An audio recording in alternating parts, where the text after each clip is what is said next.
Good morning. আজকে আমি একটা খুব সুন্দর একটা জায়গায় আছি। এটা হচ্ছে আড়া শিবতলা। এটা দুর্গাপুরে একটা খুবই সুন্দর জায়গা। এটা নেচারের মধ্যে আছি আমরা। তো আজকে আমি আমার যে টপিকটা হচ্ছে মাইগ্রেশন। এবার মাইগ্রেশন অনেক বছর আগে থেকে চলছে। মাইগ্রেশন টার্মটার কথা হচ্ছে মানে একটা জায়গা থেকে আরেকটা জায়গার মুভমেন্ট। এবার দুটো টাইপসের মাইগ্রেশন হয়, একটা হচ্ছে অ্যানিমাল মাইগ্রেশন, একটা হচ্ছে হিউম্যান মাইগ্রেশন। অ্যানিমাল মাইগ্রেশন হচ্ছে যেটা এগুলো তো আমরা সবাই জানি যে অ্যানিমালরা এখান থেকে ওইখানে যায়। কিন্তু হিউম্যান মাইগ্রেশনও আছে। যেমন হিউম্যান মাইগ্রেশন হচ্ছে অনেক বছর আগে শুরু হয়েছিল। তাই জন্য এখন যতগুলো কন্টিনেন্ট আছে পুরো পৃথিবীতে ওই কন্টিনেন্টগুলোয় লোক থাকে। এরা সব আফ্রিকা থেকে শুরু হয়েছিল সব। এবার হচ্ছে হিউম্যান মাইগ্রেশন নিয়ে আজকে আমার মেন টপিক। এবার হিউম্যান মাইগ্রেশন দুটো টাইপসের আছে, একটা হচ্ছে ই মাইগ্রেশন, একটা হচ্ছে ইম মাইগ্রেশন। একটা ই মাইগ্রেশন, একটা হচ্ছে এম মাইগ্রেশন। এবার হচ্ছে ই মাইগ্রেশন মানে হচ্ছে মানে ওরা একটা রিজিয়ন থেকে বেরিয়ে যায়, কারণ ওখানে কোনো রিসোর্স বা এইসব অভাব হলে ওখান থেকে ওরা বেরিয়ে অন্য জায়গায় যায়। আর ইম মাইগ্রেশন মানে হচ্ছে ওরা একটা নতুন জায়গার মধ্যে ঢুকে যায়, এখানে অন্য রিজিয়নে যায়, যেখানে কোনো ভালো জব অপরচুনিটি আছে ওখানে অন্য জায়গা থেকে ওখানে এসে স্টে করে। এবার দুটো আরও কথা আছে, যেমনি হচ্ছে যে রিজন থেকে লোকেরা মানে ইমাইগ্রেট করছে, মানে অন্য জায়গায় যাচ্ছে, ওই জায়গাটাকে মানে অন্য একটা জায়গায় যাচ্ছে যে রিজন থেকে, ওই রিজনটাকে ডোনার রিজেন্স বলে। একটা এক্সাম্পল হচ্ছে আমাদের দেশ ইন্ডিয়া। আর হচ্ছে রিজেন যেখানে মানে অন্য লোকেরা মানে অন্য দেশ থেকে আসছে, ওই রিজেনটাকে রিসিভার রিজেন্স বলে। যেখানে মানে অন্য দেশ থেকে এসে একটা জায়গায় থাকছে, ওই যে কান্ট্রিটা ওদের রিসিভ করছে ওই রিজেনটার নাম রিসিভার রিজেন। এক্সাম্পল আছে ইউএসএ। আর তারপর হচ্ছে লেভেলস অফ মাইগ্রেশন দুটো আছে, একটা হচ্ছে ইন্টারনাল মাইগ্রেশন, একটা হচ্ছে এক্সটার্নাল মাইগ্রেশন। এক্সটার্নাল মাইগ্রেশন দুটো টাইপসের আছে, ইন্টারন্যাশনাল মাইগ্রেশন। আর ইন্টারনাল মাইগ্রেশন মানে হচ্ছে মানে একটা কান্ট্রির মধ্যে ওর ভেতরে মানে একটা স্টেট টু আরেকটা স্টেট বা একটা রিজন টু আরেকটা রিজনে যখন ট্রান্সপোর্ট করছে কেউ মাইগ্রেট করছে মানে একটা জায়গা থেকে আরেকটা জায়গা, ওটাকে ইন্টারনাল মাইগ্রেশন বলে।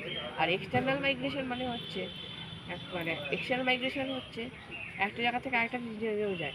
আর এক্সটার্নাল মাইগ্রেশন হচ্ছে দুটো টাইপসের, একটা হচ্ছে ইন্টারন্যাশনাল মাইগ্রেশন, একটা হচ্ছে ইন্টার কন্টিনেন্টাল মাইগ্রেশন, আর একটা হচ্ছে Intra continental migration. Inter continental migration মানে হচ্ছে দুটো কন্টিনেন্টের মধ্যে মাইগ্রেট করছে। আর ইন্ট্রা কন্টিনেন্টাল মানে হচ্ছে যে মানে একটা কন্টিনেন্টের মধ্যে দুটো কান্ট্রির মধ্যে মধ্যে মাইগ্রেট করছে, ওটাকে বলে ইন্টার কন্টিনেন্টাল মাইগ্রেশন। এবার আমরা মাইগ্রেট করিটা কেন, ওটা দুটো কারণ আছে। এটা হচ্ছে পুশ ফ্যাক্টর, এটা পুল ফ্যাক্টর। পুশ ফ্যাক্টর মানে হচ্ছে ওটা হচ্ছে ফোর্স করা হয়েছে লোকেদের, মানে এখান থেকে ওইখানে যেতে, মানে ওরা ফোর্সড হয়েছে এক জায়গা থেকে আরেকটা জায়গা মাইগ্রেট করতে। আর পুল মানে হচ্ছে লোকেরা নিজের থেকে একটা জায়গা থেকে আরেকটা জায়গা গেছে, ওটা হচ্ছে পুল ফ্যাক্টর। মানে যে ওদের মানে গেছে কারণ ভালো অপরচুনিটি আছে ওদের জন্যে। আর তারপর হচ্ছে ইম্প্যাক্টস অফ মাইগ্রেশন। মানে মাইগ্রেশনের ইম্প্যাক্ট হচ্ছে একটা হচ্ছে ডোনার রিজেন্সের উপর নেগেটিভ আর পজিটিভ ইম্প্যাক্ট আছে, আর রিসিভার রিজনের উপর নেগেটিভ আর পজিটিভ ইম্প্যাক্ট আছে। এবার ডোনার রিজেন্সের উপর হচ্ছে এই ডোনার রিজেন্সের পজিটিভ ইম্প্যাক্ট হচ্ছে ইম্প্যাক্ট অফ মাইগ্রেশনের পজিটিভ দিক হচ্ছে যে মানে ডোনার রিজেন্সের পজিটিভ দিক হচ্ছে যে যে কান্ট্রিরা ডোনেট করছে ওই কান্ট্রি থেকে মানে ওরা যদি অন্য কোথাও গিয়ে ভালো কিছু কাজ করে তাহলে দেশের ভালো নাম হবে। আর নেগেটিভ একটা পয়েন্ট হচ্ছে মানে নিজের দেশের পপুলেশন কমে যাচ্ছে। আর রিসিভারের পজিটিভ পয়েন্ট হচ্ছে মানে যে কান্ট্রি রিসিভ করছে যে ওদের পপুলেশন বাড়ছে, কিন্তু ওদের নেগেটিভ পয়েন্ট এটা হচ্ছে যে ওই দেশে মানে যত মানে মাঠ ফাট আছে, ফাঁকা জায়গা আছে, ওই জায়গাগুলো সব কাটতে হচ্ছে, কারণ ফ্ল্যাট বানাবে, মানে ওখানে থাকার জায়গা বানানোর জন্য অনেক জায়গা ওয়েস্ট করছে, মানে কাটতে হচ্ছে, কেটে কেটে বাড়ি বানাতে হবে এইসবের জন্যে। এবার মানে কেন ব্রেন ড্রেন করা হয়, মানে ব্রেন ড্রেন কথাটা মানে হচ্ছে যে মানে একটা কান্ট্রি থেকে মানে যতজন ভালো ভালো ব্রেন আছে যে লোকেদের, ওরা যখন অন্য দেশে চলে যাচ্ছে ওই দেশ থেকে যত ব্রেন আছে ওটা ড্রেন হয়ে যাচ্ছে অন্য কান্ট্রিতে। এবার হচ্ছে পুশ ফ্যাক্টার্স আছে, মানে ব্রেন ড্রেনে কজ কি, একটা হচ্ছে পুশ ফ্যাক্টার্স, একটা হচ্ছে পুল ফ্যাক্টার। পুশ ফ্যাক্টার্স হচ্ছে মানে মানে কোনো মানে যারা মানে পড়াশুনো করার আরও ইচ্ছা, তারা নিজের দেশে ভালো পড়াশুনোর অপরচুনিটি না পাচ্ছে না, তাই ওদের বিদেশে যেতে হচ্ছে।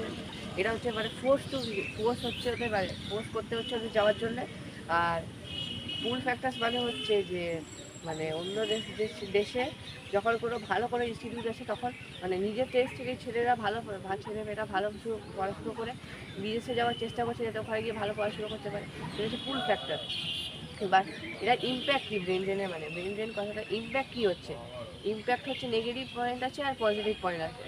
নেগেটিভ পয়েন্ট হচ্ছে যে ইম্প্যাক্ট অফ ব্রেন ড্রেনের নেগেটিভ পয়েন্ট হচ্ছে যে মানে যখন কেউ বিদেশে গিয়ে ভালো কোনো চাকরি করছে তখন তারা ওখানে গিয়ে থেকে যেতে পারে, আর তারপর ইন্ডিয়াতে না আসে। যদি কোনো ভালো ডাক্তার যদি কেউ হয়, তারা বিদেশে গিয়ে চিকিৎসা করলে ভারতে যারা চিকিৎসা ভারতে ডাক্তারে কম হয়ে যাবে, ভালো ডাক্তারে কমই হয়ে যাবে। আর পজিটিভ ইম্প্যাক্ট হচ্ছে ব্রেন ড্রেনের পজিটিভ ইম্প্যাক্ট যে কোনো একটা কেউ যদি ভালো পড়াশুনো করে যদি দেশে কেউ ফিরে আসতে চায় তাহলে দেশে এসে ভালো করে কাজ করবে আর সার্ভ করবে। Thank you.